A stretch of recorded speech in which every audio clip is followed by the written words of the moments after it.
I was on a jury. I'm Joseph. This is Input English. Today I'd like to discuss an interesting experience. It happened a few years ago. In the United States, our Constitution recognizes that we have rights as citizens, and one of the rights is the right to a jury trial, a trial by our peers. But what does that really mean in the day-to-day? How does that work out in the United States? I live in California, so that would be determined by the rules in the federal court system as well as the rules in the state court system. It is common for citizens in the United States to be notified that they are to report for jury duty. So what is a jury? Well, they come in several forms. The one that we mostly think of is a trial jury. The technical term is a petit jury. In a trial, if there is a jury, then the jury is the finder of fact. In a jury trial, the judge presides over the trial and determines how things will proceed. The judge makes rulings on points of law and procedure, but it is the jury that finds the facts. It is the jury that renders the verdict. In California and in the U.S. federal system, juries can be used in criminal trials or civil trials. Several years ago, I received a written notice in the mail that I had been selected for jury duty. I was instructed to go online and check whether I needed to report to the courthouse or not. I notified the folks at work that I might be occupied by jury duty, and arrangements were made. On the week that I was to report, on Sunday, I went online expecting to be told that I should just check back the next day. Instead, the website told me to show up, to go to the courthouse and be there first thing in the morning on Monday. I did that. There were signs that directed jurors, prospective jurors, where to go, and there was a check-in area. There was a large room with a desk. The prospective jurors reported there and signed in. We were given a long questionnaire which we filled out. They collected the questionnaires and we waited. After a while, the person at the desk started calling names. My name was called. We were taken into another room and told that we were prospective jurors, that we would next go to the courtroom. When a group of us got into the courtroom, the judge briefly spoke with us, and then the attorneys on both sides of this trial started asking questions of potential jurors. A number of us were dismissed based on the answers that were given. The judge also reviewed requests to be excused, which had been entered onto the form, hardships, reasons that the person should not be forced to stay on a jury. The judge dismissed several prospective jurors and they left the room. Replacements were brought in from outside. This process continued for a while. This process is called voir dire. I believe that's a French term for jury selection. When they were finished, they had 12 jurors and 2 alternates. This was a criminal trial, and it is common for criminal trials to have 12 jurors, and alternates can be substituted for jury members up to the point that deliberation starts. When the trial began, the prosecutor made their opening statement. Then the defense made an opening statement.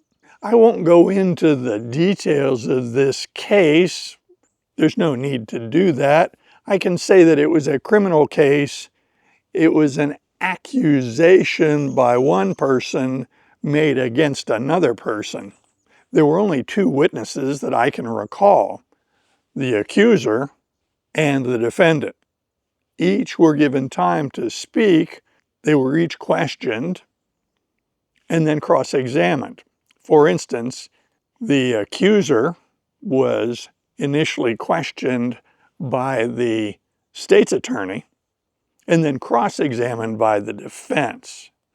Cross-examination is designed to demonstrate any inconsistencies or contradictions that might discredit the testimony.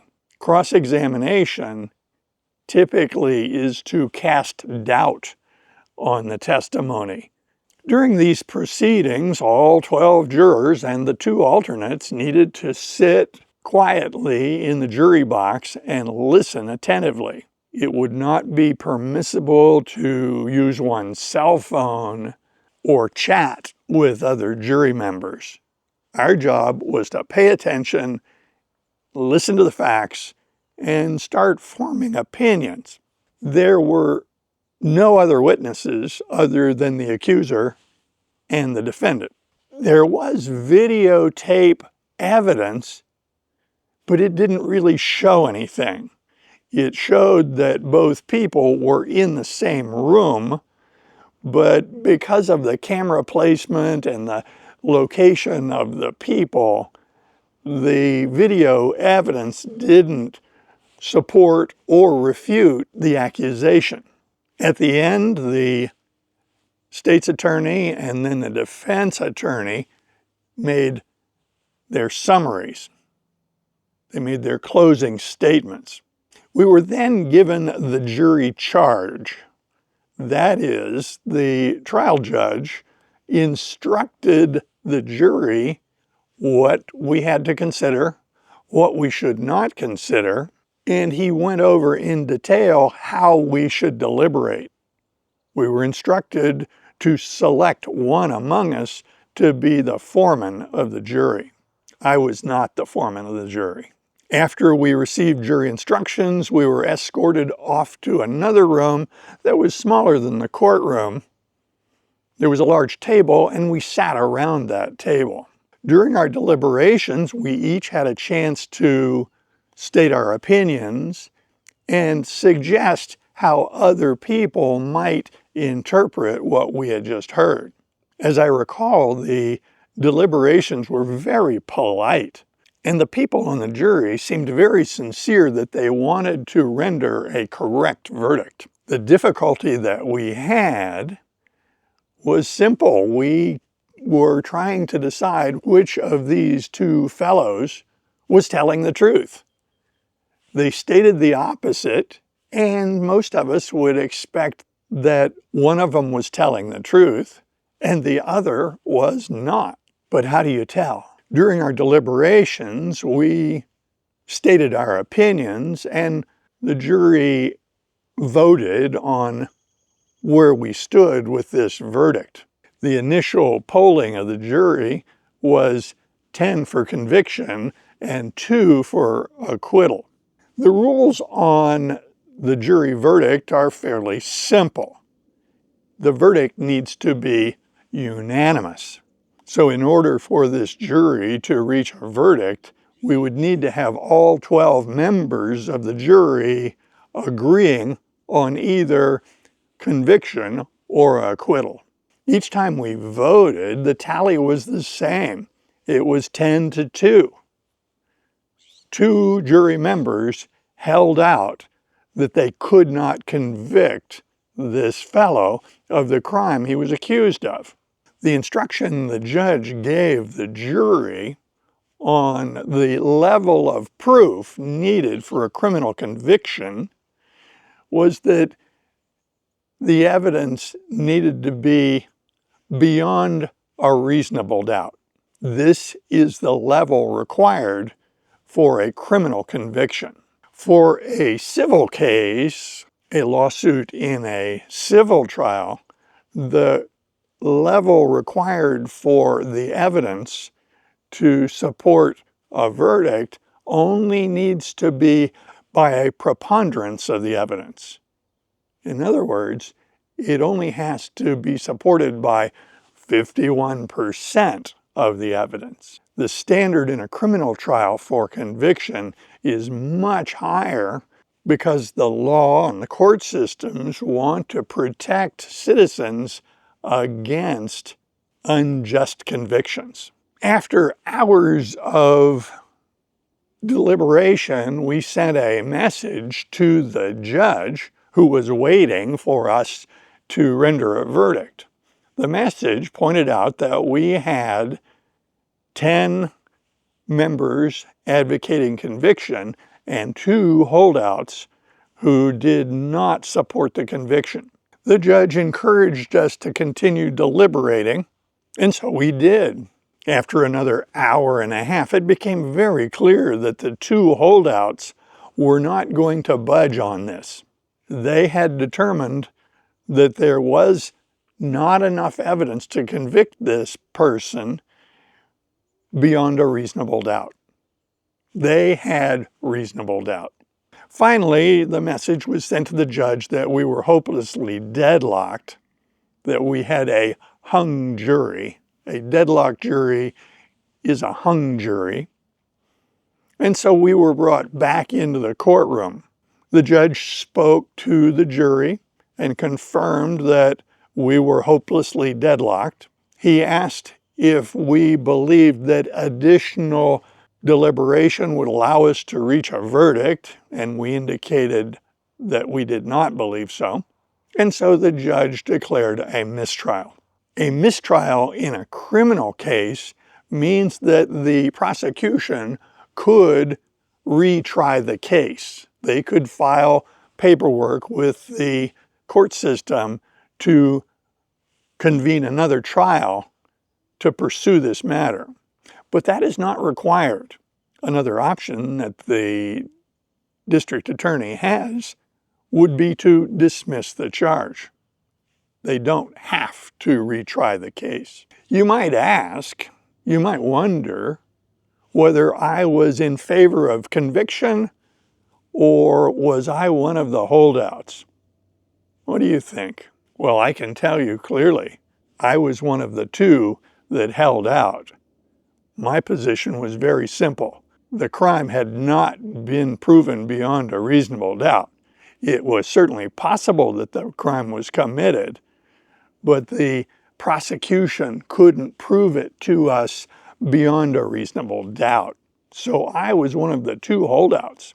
It was probably about a year later, my wife and I were in San Francisco for a symphony concert. It was our habit to go to a particular restaurant near Davies Symphony Hall and have a meal before the symphony concert. So we were well dressed for the symphony, and we went to this little restaurant. We ordered our dinner and sat down at the table. When I sat down at the table, I looked to the left of my wife and saw a fellow who looked very familiar, but I couldn't place him. I continued talking to my wife, but I was very concerned that I knew this fellow, and then I remembered who he was. Ah, that was the defense attorney for the fellow who had been on trial. I was a little nervous about just starting to talk to him, and maybe I had the wrong person. As we ate dinner, I kept thinking about this fellow, and he was having a conversation with the person who had joined him for dinner.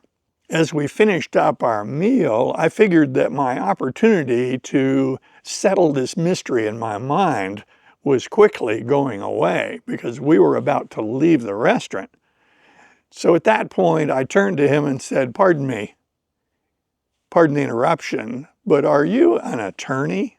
He said, "Why, yes, I am. How did you know that?" And then I related the fact that I had been on the jury of a trial that he participated in our area, in Santa Cruz. He had come down from San Francisco to try that case. He remembered the case. We didn't go into big detail, but I did ask him one question. I said, "You know, our jury could not convict your client. So I am curious, did we make the right decision? He looked at me with a broad smile and said, yes, you made the right decision. Looking back at my experience on that jury trial, I found it a lot more interesting than I expected. In the United States, traditionally, we take a class called Civics in the junior high level. I think I had it in about 9th grade. This class deals with government, the structure of government, how government functions, and covers the court systems and trials. I remember that our civics teacher was a very dynamic, young, enthusiastic teacher that added a lot of spark to this information, which could have been presented in a rather dry and boring way, except for his enthusiasm and creativity. I think a lot of people in the United States look at jury duty as a chore, as something unpleasant that we have to put up with. I recognize that it can disrupt our schedule and interfere with our planned activities, but I think that being on a jury is a civic duty that we should all embrace. And once we're invited onto a jury, we should do our best as responsible jurors.